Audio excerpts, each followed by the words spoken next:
με ήλιο και σε λίγο θα σκοτεινιάσουμε. Είστε καλά? Είμαστε πάρα πολύ καλά και είμαστε τώρα πολύ καλύτερα που ήρθε το κανάλι σας Διημών εδώ. Ναι.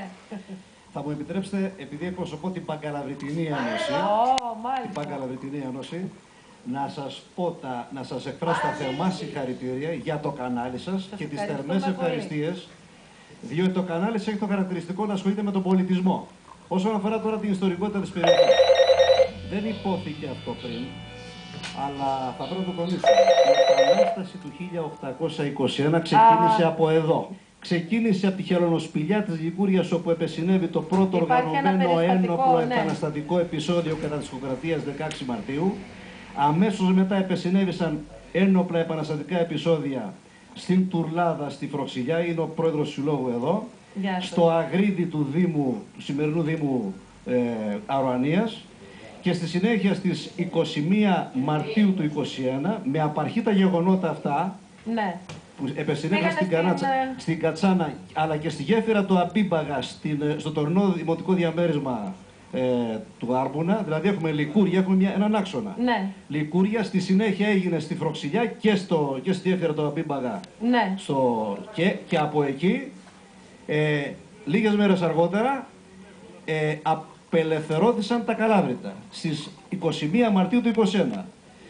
Εδώ ακριβώς είναι η διαφορά μας με τους Καλαματιανούς, οι οποίοι επιμένουν ότι εκεί έγινε η Επανάσταση, ότι ξεκίνησε. Εγώ θέλω να ρωτήσω το εξής, επειδή μου το είπατε, πού το στηρίζετε? Γιατί το διάβασα και στα βιβλία, στα περιοδικά εδώ που μου δόθηκε ευκαιρία να ξεφυλίσω τα τοπικά και τα περιστατικά που λέτε βέβαια, και κάποια από αυτά ίσως και να τα έχουμε διαβάσει και στα σχολεία μας.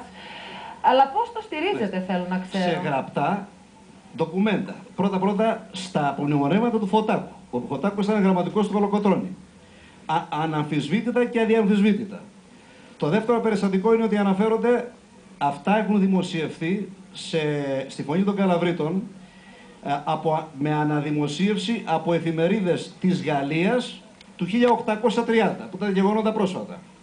Προκάλεσε λοιπόν η Παγκαλαβριτινή μια συνεδρίαση στην Ακαδημία Αθηνών, που εκεί από το ανώτατο αυτό πνευματικό ίδρυμα της χώρας, που δεν αμφισβητείται η κρίση του, προέκυψε και αποδείχθηκε ότι εδώ στη δικιά μας την Κατσάνα, στη Χελωνοσπηλιά και στη συνέχεια στα άλλα μέρη που είπα της περιοχής μας, ξεκίνησε η Επανάσταση του 1821.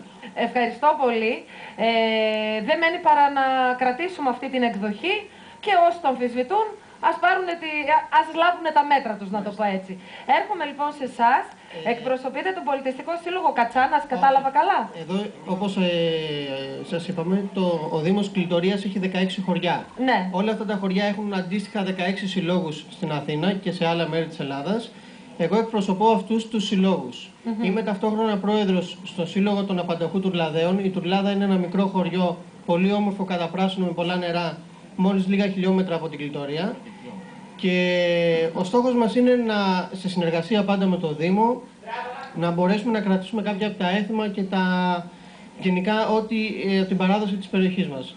Θεωρώ ότι είναι μια δύσκολη κατάσταση, γιατί πάντα το οικονομικό είναι αυτό που καθορίζει τις δυνατότητες του κάθε πολιτιστικού φορέα. Αυτό που θέλω να τονίσω είναι ότι, σε αντίθεση με όλα αυτά που ακούγονται για συλλόγους σφραγίδες, εδώ υπάρχουν άνθρωποι οι οποίοι προσπαθούν πραγματικά, χωρίς κανένα προσωπικό όφελος, και κρατούν αυτή την περιοχή ακόμα ζωντανή.